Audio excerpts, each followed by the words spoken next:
Para fazer a chipa paraguaia, aqui eu tenho o polvilho doce, a manteiga, que eu vou colocar aqui agora. Já coloquei meu forno para pré-aquecer a 200 graus, é importante pré-aquecer o forno. Aqui eu tenho um ovo que eu vou bater levemente.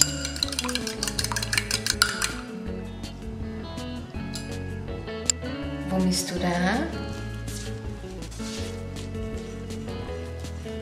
Aqui eu vou acrescentar o sal também, uma colherzinha de café, mas é a gosto o sal. Então aqui eu misturei bem, vou acrescentar o leite integral,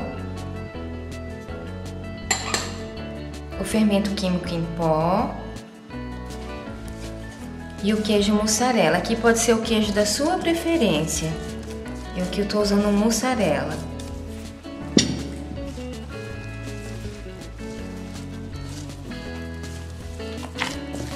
Então aqui tem que misturar bem até essa massa ficar homogênea.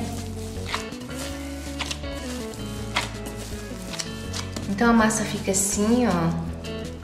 Já tá bem homogênea, agora vamos enrolar. Então aqui eu pego um pouquinho de massa.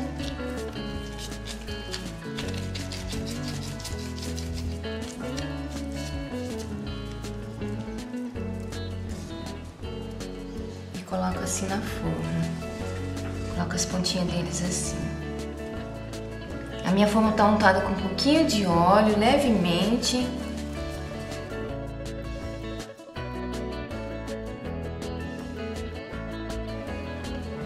Então aqui terminei de moldar as chipas, vou levar ao forno que já está pré-aquecido a 200 graus até elas ficarem douradas. E minhas chipas ficaram prontas. E se você está gostando dessa receita, não esqueça de avaliar o vídeo para mim deixando aquele like, que é muito importante. Se você é novo por aqui, eu te convido a se inscrever. Aqui abaixo do vídeo vai estar escrito em vermelho. Esteja se inscrevendo, clica no sininho, em todas as opções para você não perder nenhum vídeo por aqui. E foi essa receita, espero que gostem. Fique com Deus. Agora eu vou mostrar bem de pertinho como que ficou essa chipa. Então vamos ver bem de pertinho como ela fica. Fica macia por dentro, crocante por fora. Uma delícia.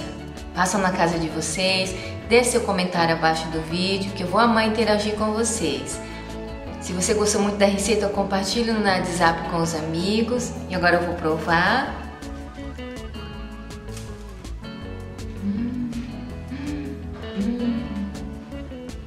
Que delícia! Te espero no próximo vídeo.